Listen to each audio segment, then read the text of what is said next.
Mais dans le Seigneur. Voilà, donc là nous sommes dans Hébreux au chapitre 10, nous lisons le 4e verset. Car le sang des taureaux et des boucs ne pourra jamais enlever les péchés.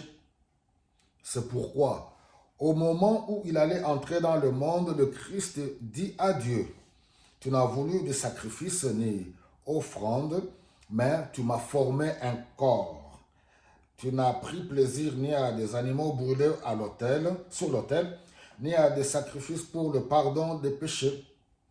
Alors je dis, je viens moi-même à toi, ô Dieu, pour faire ta volonté, selon ce qui est écrit à mon sujet dans le Saint-Livre. Et on arrive au verset 10, on saute.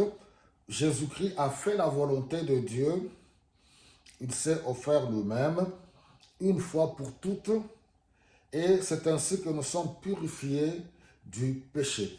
Alors, nous devons comprendre que l'œuvre de Jésus-Christ à la croix, le sacrifice de Jésus-Christ, c'est un sacrifice total, complet.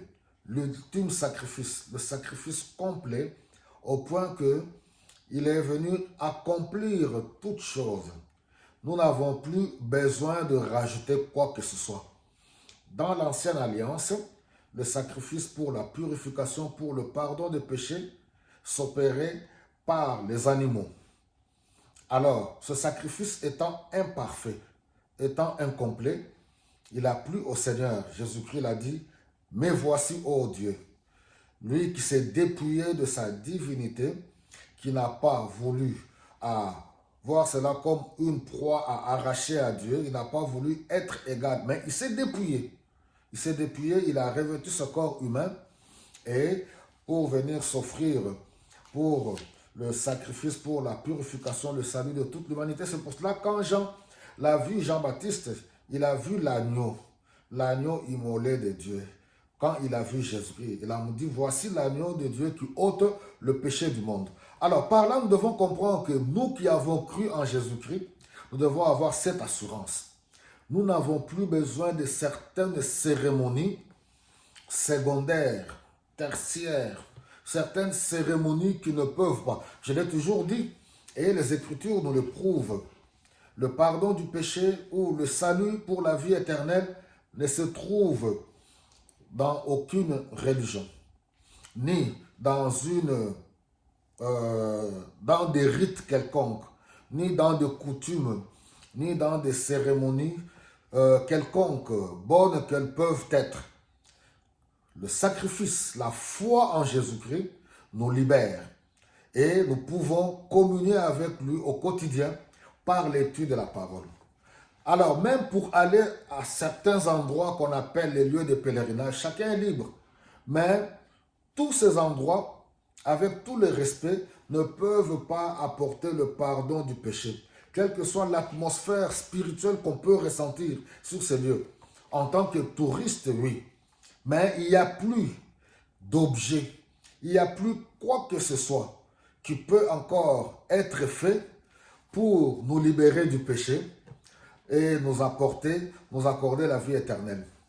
Et même tous les personnages bibliques, en commençant par Abraham, Isaac, Jacob, Moïse, en passant par David, par tous les prophètes de l'Ancien Testament, le dernier comme je le nomme Jean-Baptiste, et en touchant les évangélistes, ceux qui ont écrit les 4 évangiles, en allant même vers les apôtres, Dieu les a utilisés de manière extraordinaire.